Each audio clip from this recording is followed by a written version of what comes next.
Yan guys, may nakita naman po tayo ng isang halaman na ito po ay kinakain, no? Sa mga 90s o 80s mga kabataan nun. So ito kinakain po talaga ito. Dito lang po natin nakikita po ito sa Pagbilao, Quezon. Ayan po, sa Pagbilao, Quezon. Nandito na naman po kami sa Pagbilao, Quezon. So ayan po. Ayan. Ayan.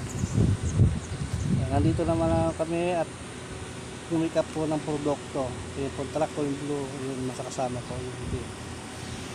So yun, balik po tayo dito sa halamang itong na kinakain. Ito po ay tino-tino kung tawagin. Yan po, tino-tino po ito.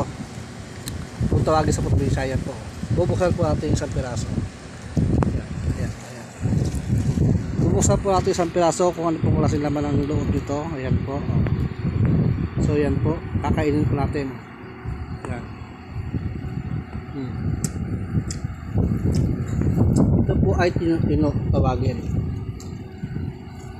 So medyo kakaunti lang ang bunga at saka maliliit sa ibang lugar. Makikita mo ito, malalaki. Malalaki po ang bunga nito. Ang lasa po nito, manamis-namis na may aftertaste na maasim yung prutas na to. Yan. Ayan po, napakarami po laglag siya. Oh. Kaya lang kulay green na. Yan, ito may hinog. Yan. Hinog po ito. Yan. Pagka kulay dilaw na sa hinog na po siya. Pagka yan green, medyo mapait na maasim. Ito matamis na sa huling panlasa ay malalasan yung asim. Ito po ay tino-tino tawagin sa probinsya. Ito po. Dami. Nangunga pa tayo.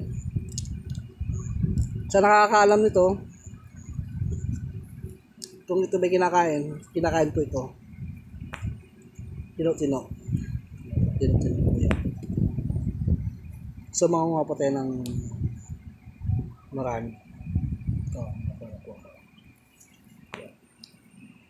Laglag po ito ha, laglag. Kasi pag nalaglag na po sa sanga ito, eh yung po yung hinog niya. Katulad yung mga nakakabit na yan, ano po yan, kulay green, sabihin hindi pa siya hinog. No. Hanapin po natin yung mga laglag na kulay dilaw. Hinog po yan. Ito wala pong bakterya to. Kasi po nakasil po ito sa kanyang balat. Ito mga laglag na to kala mo marumi, pero hindi po. Hindi po ito marumi. Ito yung kinakain. Sa probinsya sa amin ganito ginagawa namin sa palayan. Lalo pag nag-aani ng palayan, marami pong tinukot mga sumisibol. Hilog na po yan. Tino.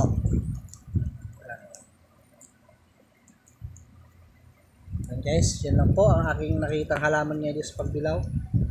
Maraming po salamat sa mga kapanood nitong aking video na naman. Thank you. Shout out po sa mga manonood dyan.